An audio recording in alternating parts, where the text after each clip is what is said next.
Welcome to Elevate the Game, where DFW's top leaders drop gems on success, strategy, and legacy with your hosts, George Abreu and Eric Badiwala. Let's get into it. Today, we welcome Dr. Sam Lam, a board-certified facial, plastic, and hair restoration surgeon. He's based in Dallas-Fort Worth Metroplex. He's a leading authority in the facial rejuvenation, fat grafting, and hair restoration, and the author of multiple foundational textbooks with over 150 scientific publications. We're going to explore the expertise, innovation, and global influence that have made him a leader in the facial plastic surgery. Dr. Lam, thank you for being on the show today. If you can give us a quick snapshot of what exactly you do and what got you into the field and how you've gotten to where you are now. Sure. Thank you so much. I basically focus on the face and hair in terms of rejuvenation, from hair transplants to facial rejuvenation, as you mentioned. I also do a lot of the non-invasive therapies as well, like fillers and Botox. And part of the reason is that I find that a global enhancement requires both some surgical and some non-surgical. And from the non-surgical perspective, I'm glad that I never gave that up, even though I'm a very active surgeon, because I've innovated and developed techniques that really no one else does. For example, mesobotox, which is a dilute Botox to restore texture to skin and quality of work to the face. And so that's just, the more you do, the more you think, the more you innovate. And I've actually working currently on a therapy called Theracross, which I'm using to treat Parkinson's and back pain and addiction and all these unusual things. And again, if I had given up Botox as a discipline, I would really not be able to innovate on those levels. A little bit my background of how I got into this field. My background is in ear, nose, and throat, head and neck surgery. Did a fellowship. Did a residency in that, then a fellowship in facial plastic surgery. And it's a funny story. I was with my mom, and I told her, "Hey, I'm not going to be doing head and neck surgery. I'm going to be going into facial cosmetic work." And she said, "Oh my God, you're going to make everyone look fake." And she felt all that investment of time and effort into her son would be gone. And I said, "Mom, I promise you I will not be doing that." So, a foundational element of who I am as an artist, I paint every day. I love that. And so a huge component of, I just do not like fake. In fact, I'm very blunt. If someone comes in, they look weird, I'm going to gently tell them that there are some things that need improvement in a way to correct overdone lips or cheeks or weird hairlines or whatever it may be. So I think that is a driving force for me, is my artistry and my passion for that. Wow. Yeah, I've definitely seen some of the lips overdone for sure. And man, we should have met a few months ago. I just went and got a hair transplant October. Oh, wonderful. Okay, good. Excellent. Yeah, that's hair transplants are amazing. Just an amazing thing. They, if they're done to the right patient. I mean, I've turned away 2 today. I mean, the key is supply and demand, and I don't mean about money. It's just if you're dealing with too young a person with too aggressive a hair loss, you have to predict future problems, which really is like gentleman I saw today, 37-year-old, Norwood 7, very, very bald, very poor donor capacity. He's already a marginal candidate now, but I can already predict in 10 years he'll have a disaster. It will look weird and it will not be salvageable. So the ethical thing in world of hair is to always look forward and have the experience to say no when it's no. But when it's a yes, it's an incredible life-changing thing. Nice. Yeah, I'm definitely looking forward to it. Cool. So in this field, there is a lot of competition. What would you say kind of sets you apart from the others? The artistry is a huge component. I think a lot of surgeons are very technique based. Listen, to do a facelift, you've got to reduce submandibular glands, you've got to tighten digastrics, you've got to elevate everything technically precise. So there's that, craftsmanship that is absolutely critical. Just like when you're doing a painting, everything has got to work together. But you have to have the right brain as well, which is in essence the ability to see, does that look pretty or not? Does it look attractive? Does it look weird? Does it look balanced? And I always tell my patients that my standard is actually higher than theirs. In other words, you could be at a cocktail party and see, oh my God, look at those 3 men or look at those 3 women, and I'll see about 18 of them. Like I tell a funny story. I was I was in Panama in February. My tour guide said, "Man, why do all the hair transplants look so fake?" And I said, "Look, I bet you can't even tell a bad one." He goes, "Yeah, I can." I said, "Remember the guy that you gave about $5 to, the German guy?" He goes, "Yeah, yeah. Yeah, he's my good friend. I've been knowing him for years." I said, "From 40 feet away in the other boat, I could see he had a bad hairpiece on before in a blink when my eye moved." And he goes, "You're kidding me." I said, "Yeah." So I'm not kidding you. It really is it's really fundamental of experience, having the years to see those things, the ethics to say no. I mean, especially in the world of hair today, it's a really corrupt business, in my opinion, where if you've got money, you got a credit card, you're a candidate. And that's not correct. And you're not meeting with the doctor anymore. The doctor is no longer doing the surgery, having a technician do your work. And that's a real problem. So my practice is surgeon driven. It's artistically foundational. It is ethically driven, and I've got an amazing support staff and team that were with me. I think those things set me apart. Nice, nice. So what can you name one thing that maybe comes easy to you and others find very challenging when, growing a business or a practice? I think that Steve Jobs talks about, you've got to really, really love what you do, because he says that it's going to occupy a huge part of your life. And if you don't love what you do, you won't work harder than the other person. So for me, it's discipline. It's discipline where I'm up at 5 in the morning, I'm working out, I'm eating, healthy, I'm doing intermittent fasting, whatever, saunas, all that kind of stuff. So my whole life is foundational on a discipline level. And so for me, I'm constantly driving my business harder. And it's not just to make more money. It's really to make sure that I'm offering the best care. And by doing that, I'm innovating. I'm constantly thinking and rethinking what I'm doing, and can I tweak it? Can I get better?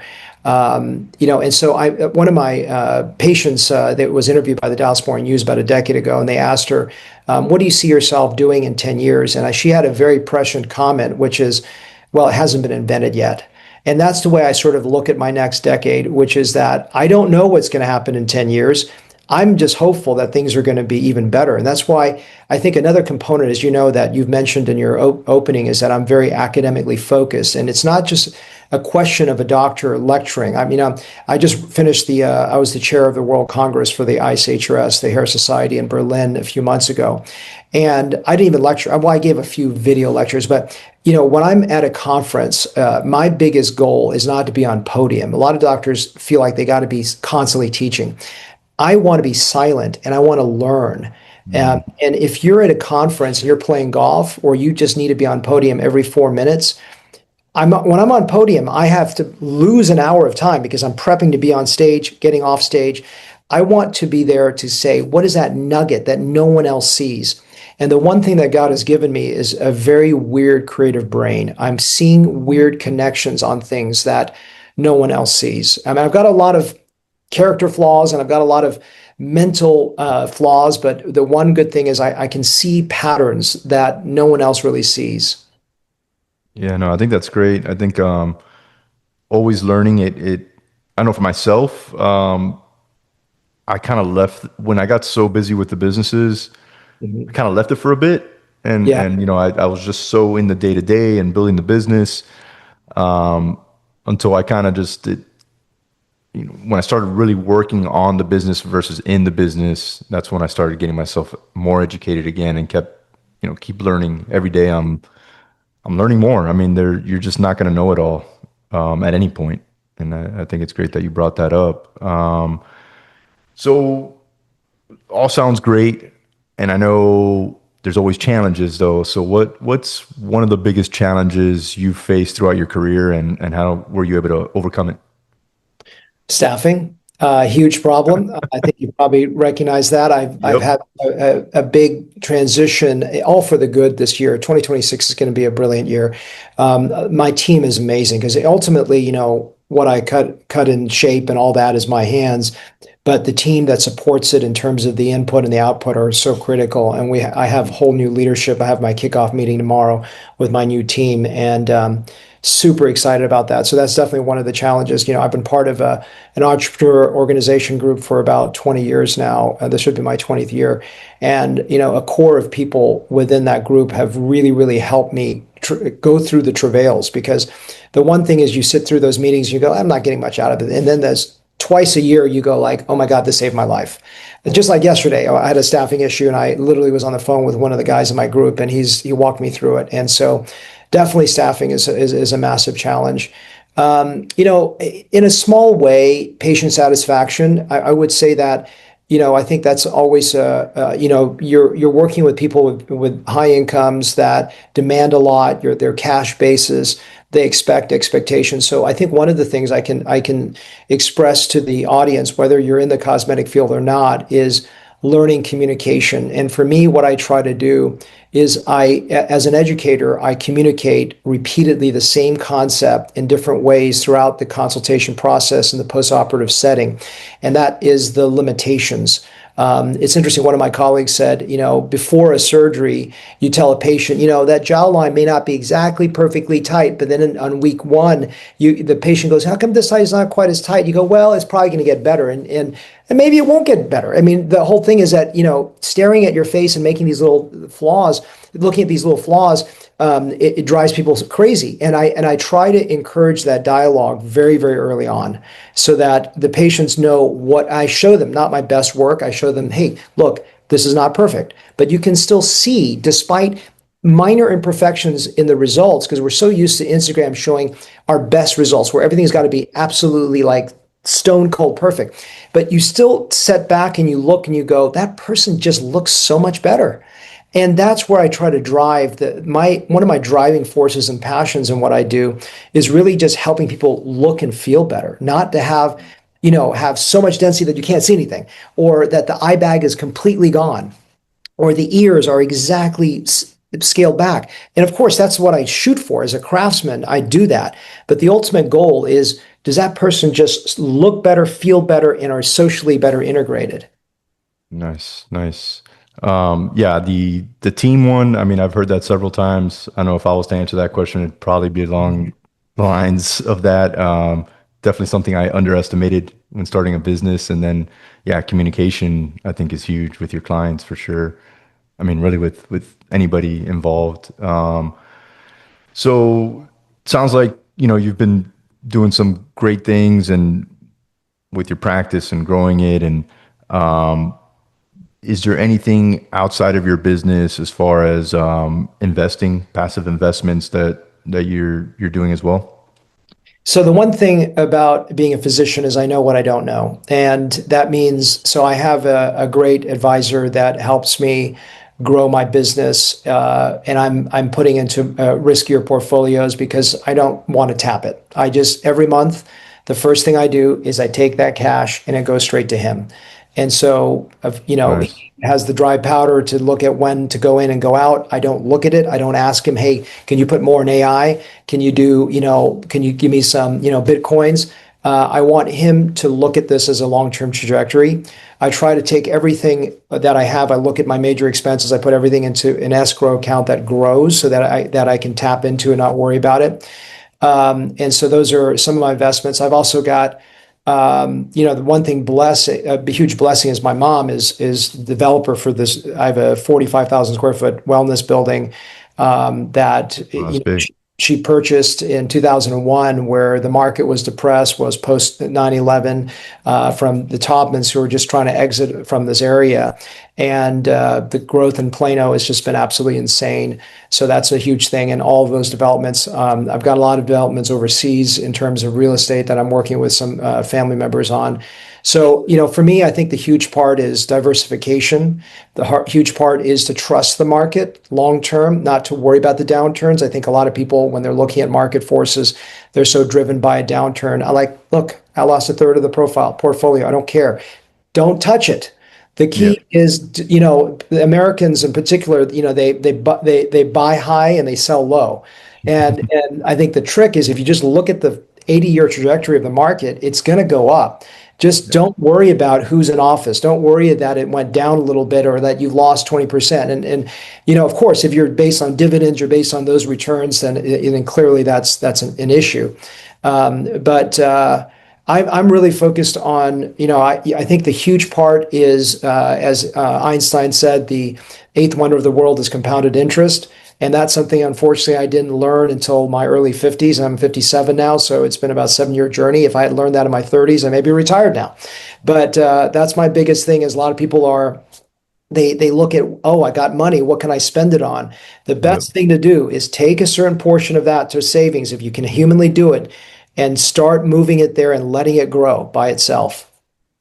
Yeah, I think it goes back to you mentioned discipline, right? It seems like you're being very disciplined with it. And it's great that you're doing something out. A lot of the business owners that I interview, when I ask them this question, they don't have anything else or not much. And everything's pretty much on that business, which is great, right? But I think you got to think past that. You can't be working forever. I mean, I don't think. Well, I love what I do. This is really not work for me. I mean, of course it is work, but ultimately, I'm not a mom. If I love my kids, but if I'm home, I'm going to go crazy. So I love what I do. I can't paint all day. I cannot work out all day. I cannot read a book all day. This is a real passion. I think if you're in an industry where it's just to make the dollar, like my brother-in-law just wants to make the dollar and be done. And if that's the case, then exit. Just try to exit. But I know that all my friends and colleagues within my business group, once they've sold out, for millions, they're bored out of their mind. It's not a question of the money; it's a question of the game, and people want to be back in the game. So even I guess even though I haven't exited, but if you do exit, just keep in mind you're gonna be bored out of your mind. Yeah, yeah, agreed. Okay, so as we're wrapping up the interview here, you got any exciting plans or initiatives in the next, say, 6 to 12 months? Yeah, so I can't detail too much about it because I'm 3 years into the patent process of this, but I'm using dilute Botox, as I sort of alluded to very early on. I call it Theracross, and I'm using it to reverse addiction. I'm taking people off fentanyl crap. Wow. I just yesterday had a patient who gave me a testimonial that she was drinking 20 vodkas a day, and I got her to zero. She's off all of it. She's not drinking, and I'm doing things. I'm improving depression. I'm taking people that have been tortured, molested, raped, ex-cons, ex-military, and freeing them of their mental disease. I took a lady last week that has advanced Parkinson's that can't even walk with chronic pain and Crohn's, and she had no pain and she could get up with no support. I've taken people with neurodegenerative disease and reversed it. It's migraines, TMJ at a profound level. As I start to develop this more into a very global business, I hope you'll hear about it in terms of how I'm going to impact the medicine as we know it in the next decade. Gosh, so not only are you making them look nice, you're now working on the mind too. Yeah, but it's also really cool because now what I'm doing from all my patients post-surgical is on day one, if they've got nausea, it's gone in 1 second. If they've got a migraine that shows up, I'm going to eliminate it. If they have sore throat from the intubation, it's gone in 1 second. If they've got one lady had some digestive issues just from my fat harvest of the belly. I improved that. So, look for that on my Instagram accounts. I'm slowly revealing this. It's been many years. It's 20 years in the process of developing this innovation. And in the last 3 to 4 years, it's like uptick like that. So very excited about the life changes that I can make beyond just the cosmetic stuff that I'm doing. Yeah, I wish you all the best on that. I mean, that does sound exciting. Dr. Sam Lam, so thanks so much for your time today, sharing some of the insights and tips that you gave us. You mentioned Instagram, but I don't know, what's the best way if somebody wants to connect with you, how should they reach out to you? They can either call my office, 972-312-8188. On my website, Lam Facial Plastics, LAM Facial Plastics with an S.com or hairtx.com. They can look at Instagram is LFP Dallas, as in Lam Facial Plastic Dallas, or hairtx on IG. And many other sites as well. Great, great. All right. Well, thank you very much for being with us here today. Thank you. I appreciate your time. Yep. Take care. Thanks for listening to Elevate the Game. If you're a mover and shaker in DFW with game to share, apply to be a guest at elevatethegamepodcast.com/guest.